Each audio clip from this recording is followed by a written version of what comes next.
Shalom Jemaat IBC, selamat pagi, apa kabar? Semoga kita semua dalam keadaan yang baik dalam pimpinan Tuhan, amin.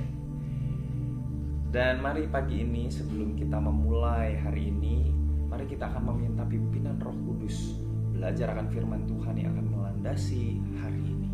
Sebelumnya mari kita berdoa meminta pimpinannya.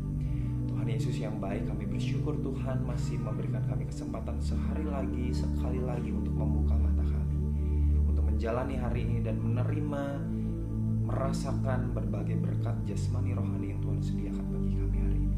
Kami mau persiapan hati kami, namun sebelumnya kami rindu firman-Mu melandasi kehidupan kami, agar kami semakin berkenan di hadapan-Mu. Siap kehendak kami dikuasai oleh Roh Kudus-Mu. Terima kasih Tuhan, kami mau berjalan bersama-Mu, pimpin kami. Kami mau mendengar firman-Mu dan jadikan kami pelaku firman-Mu. Haleluya. Bapak Ibu Saudara yang terkasih dalam Tuhan Yesus Kristus, pagi hari ini kita mau belajar tentang menjadi ciptaan yang baru. Seperti apa menjadi ciptaan yang baru? Menjadi ciptaan yang baru dalam konteks kekristenan bisa diartikan sebagai sebuah perubahan karakter. Perubahan karakter ini merupakan perjalanan transformasi yang mendalam dan begitu bermakna dalam kehidupan seorang Kristen. Perubahan ini bukanlah hasil usaha manusia semata, Bapak Ibu Saudara, melainkan karya Roh Kudus yang bekerja dalam hati dan di dalam pikiran kita. Di dalam kitab Efesus 4 ayat yang ke-22 sampai yang ke-24, Rasul Paulus menyatakan bahwa sebagai orang percaya, kita itu dipanggil untuk menanggalkan manusia lama dan mengenakan manusia baru yang diciptakan menurut kehendak Allah dalam kebenaran dan kekudusan yang sejati. Ketika kita menerima Kristus sebagai juru selamat, Bapak, Ibu, Saudara, dan saya akan mengalami yang namanya kelahiran baru. Rasul Paulus menjelaskan bahwa jika seorang ada di dalam Kristus, jika kita ada di dalam Kristus, maka kita adalah ciptaan baru. Yang lama sudah berlalu dan sesungguhnya yang baru sudah datang. Transformasi ini atau perubahan ini dimulai dari dalam hati, di mana Roh Kudus memperbaharui pikiran dan keinginan hasrat hati kita. Proses ini dikenal sebagai pengudusan, di mana kita terus-menerus diubah menjadi serupa dengan gambar Kristus. Salah satu aspek penting dari perubahan karakter dalam Kristus adalah pengembangan buah roh. Dalam Galatia 5 ayat 22-23 mencatat bahwa ketika kita menjadi ciptaan baru, maka kita akan merasakan buah roh. Di antaranya kasih, ada sukacita, ada damai sejahtera, semakin sabar, semakin punya murah hati, semakin punya kebaikan, setia, lemah lembut, dan punya penguasaan diri. Buah roh ini adalah tanda nyata dari kehadiran Roh Kudus dalam hidup kita dan bukti bahwa kita sedang mengalami perubahan karakter. Ketika kita mengizinkan Roh Kudus bekerja dalam hidup kita, buah roh akan semakin nyata terlihat dalam tindakan dan sikap kita sehari-hari. Perubahan karakter dalam Kristus juga melibatkan pembaharuan pikiran.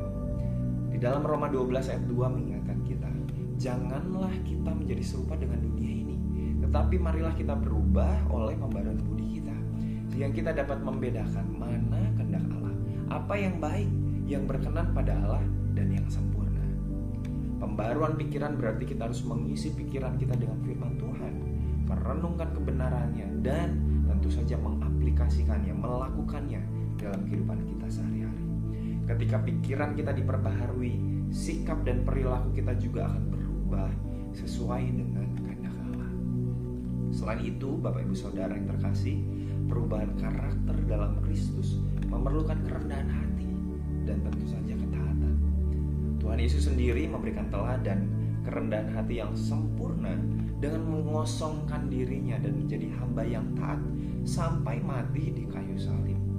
Sebagai pengikut Kristus, kita dipanggil untuk meneladani kerendahan hati dan ketaatannya.